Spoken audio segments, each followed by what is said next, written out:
Hey everybody, MBG here, back again. This time we're looking at the new release for the week, the new Grey Knight hardback covered Codex.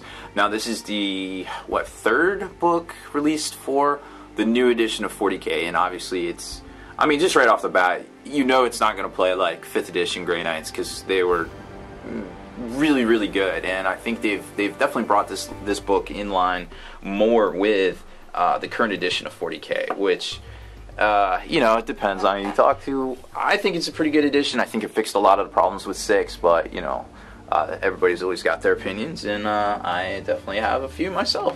But I think overall this book is good, even though, it might not be exactly what people are expecting. Obviously, if you've read the internet at all this week, you know that the inquisitional elements are not in here. Codex is out. All the death cult, the henchmen, stuff like that. Psychic pilot's gone. There are some bonuses. Some stuff came down in price. Some stuff went up in price.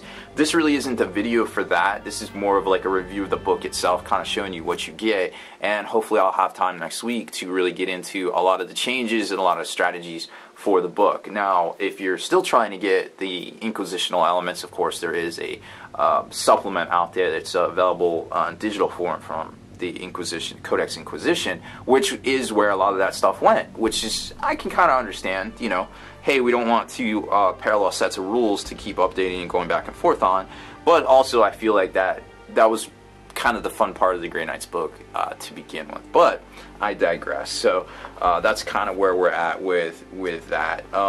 So you've got the basic parts that we've seen repeated over the past couple of months, where this is basically about a 100-page book, anywhere from 102 to 104, depending on how you classify pages these days. You've got the fluff section, which is the Army of Titans. Some pretty good-looking stuff, and we'll flip through it. Very good-looking artwork. The layout of the book is very well done as far as where stuff is on the pages and things like that. The actual, layout isn't exactly the way it's that new 7th edition format where it shows the unit entry, all the points, and a big picture of the model, whereas you're not flipping between two sections. However, there still is, all the special rules and things like that. Like you got all your warlord traits, the Armory of Titan, all the special weapons, things like that in the back, and then you go into a reference section. So it's basically like units, and within the unit, how you can equip them, and then what everything does in the back, and then the fluff section, and then of course a whole section of fancy looking models to inspire you to your hobby and things like that. So like I was saying, pretty spectacular looking pictures.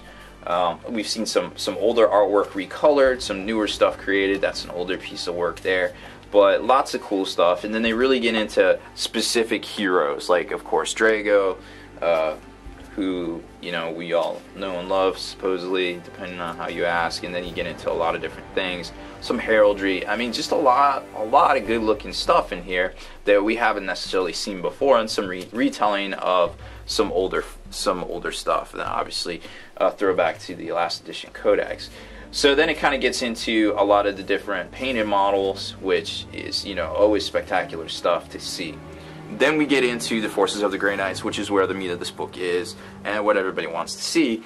You've got the points list here, which is always going to be referenced at the bottom. Like if somebody can take a specific thing, it'll be like, hey, he can take whatever from this particular spot here. Like, may take items from this, and this, and then you can always flip to the back, or back to the front here to see how many points, what exactly they're allowed to take and how many points it is. But to get the actual description of what it does, you need to flip to the back of the book. When I read a new book, I always like to check this out first, and then I go to the back of the book, read all the war gear, the warlord traits, things like that, the psychic powers, if they're applicable, and just so I know as I'm reading the unit entries what that is, so I don't have to keep flipping back and forth every time, that works a little bit better for me. Everybody learns differently, but I found that works good for me. Like I said, the unit entries themselves, big picture of the model, a little bit of fluff, the actual stats, and then what they can take and what kind of combinations, and then you can flip to the front of the book to kind of see that as well.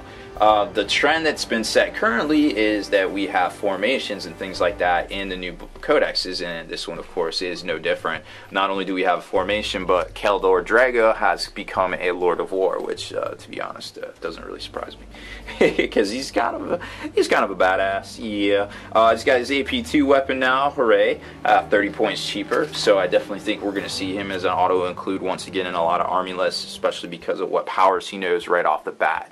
So Drago, still good. Grey Knight's Brotherhood, this is a formation I was talking about that, of course, is the new trend for 7th edition books. Formations of Lord of Wars included. A big piece of spectacularly painted stuff right there. I really like how they do all this lighting and all this like fake smoke and things like that in their books to really kind of sell it home and get everybody all inspired and fired up. The appendix is where all the special rules are going to be, the warlord traits, some of this stuff that it's going to refer to in each unit entry, and then the actual Army of Titan, which is all of your special weapons, ranged weapons, close combat weapons, special issue war gear, stuff that's not going to be covered in the main rulebook, your relics page, which is always a fun read. Then they broke down the 2 psychic powers, or the 1 psychic power rather, that is basically for the Grey Knights themselves. And then it kind of gets into more stuff, another strike force kind of formation for unbound type play, and some tactical objectives if you really like the Maelstrom stuff. Then you get to the reference page, and of course your big fold out. And what I like about this now is the reference page is on the fold out.